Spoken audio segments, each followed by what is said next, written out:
প্রিয় দর্শক, আসসালামু আলাইকুম। কেমন আছেন আপনারা? আজকের জাস্টে পেজে আপনাদের সবাইকে স্বাগত জানাচ্ছি।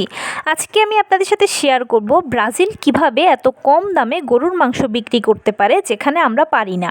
তাহলে চলুন জানাচ্ছি সব কিছু। ব্রাজিল বর্তমান বিশ্বে গরুর মাংস রপ্তানিতে দ্বিতীয়।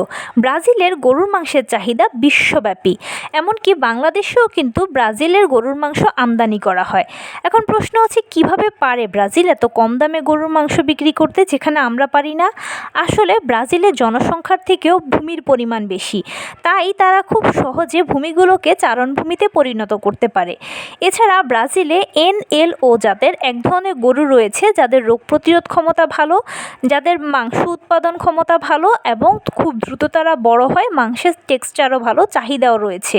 সেজন্য ব্রাজিলে NLO জাতের গরুই সবচেয়ে বেশি উৎপাদন করে।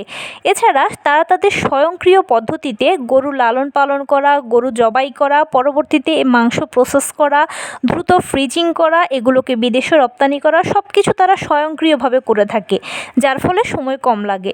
তাছাড়াও ব্রাজিলিয়ান সরকার উদ্যোক্তাদেরকে এ ব্যাপারে সহায়তা করে, আর ব্রাজিলে এই ধরনের উদ্যোক্তাদের সংখ্যাও অনেক বেশি এবং প্রতিনিয়ত বাড়ছে, যার ফলশ্রুতিতে সব সংমিশ্রণে ব্রাজিল খুব সহজেই কম দামে গরুর মাংস বিক্রি করতে পারে।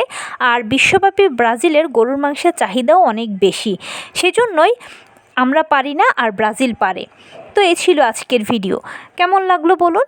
যদি ভালো লেগে থাকে তাহলে চ্যানেলটিকে সাবস্ক্রাইব করার বিনীত অনুরোধ রইল।